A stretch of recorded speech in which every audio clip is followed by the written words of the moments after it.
By 1931, Al Capone was at the top of his game. He had no real rivals anymore among Chicago's mobsters, and he continued to expand his empire in case prohibition was repealed. Meanwhile, President Hoover remained determined to put America's most famous bootlegger behind bars, one way or another. For 2 years, the government tried without success to build a case, any case, against Capone. They couldn't get Capone on gun charges, they couldn't get him on murder, they couldn't get him on bootlegging. They thought they could get him on taxes, but even that was a very hard case to make because Capone was smart in this way. He kept no books. He had no bank accounts. He owned no property except for a house in Florida that he bought in his wife's name. He did everything in cash, and he seemed to pay out almost as much as he was taking in.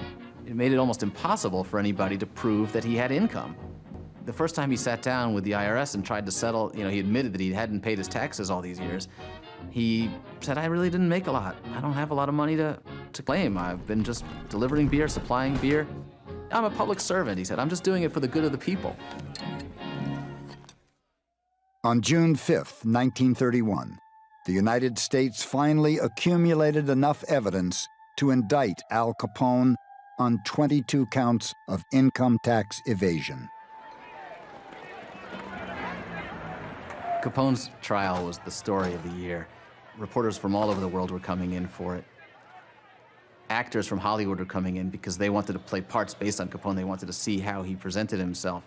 Jimmy Cagney was there, and Damon Runyon came in from New York to cover it.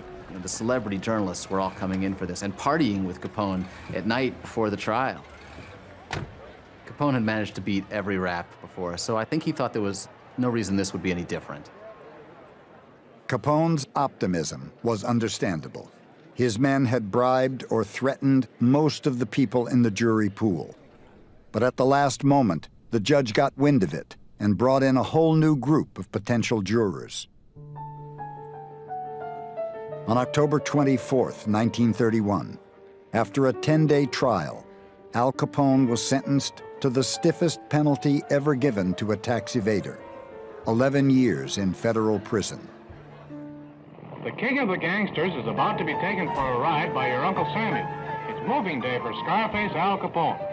The camera boys are all ready, so look sharp. Here he comes. That's Al, wearing the big white hat.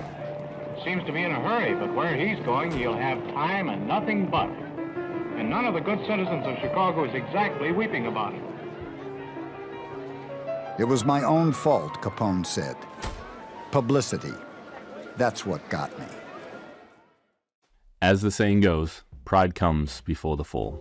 A master tactician, Al Capone used many legal and illegal strategies for sheltering his taxable income, including the following legal strategies that you should consider to grow your wealth.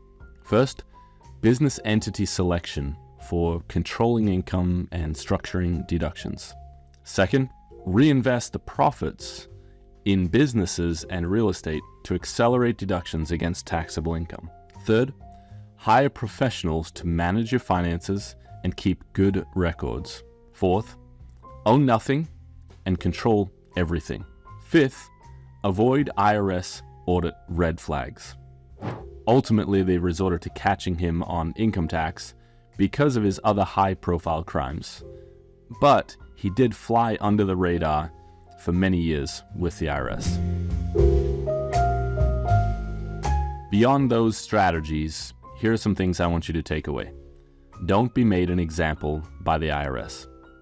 The tax schemes and strategies and sham trusts abound to evade taxes. You can read about them on the IRS website. The key is stay within the law. Don't risk tax evasion. Now, here's another key. Tax evasion is illegal, but tax avoidance is legal and it's encouraged.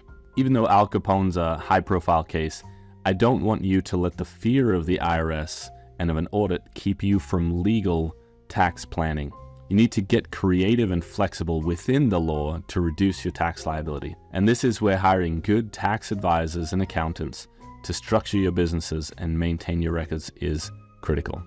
Head over to Cultivate CFO for more articles and information on how you can save money on taxes.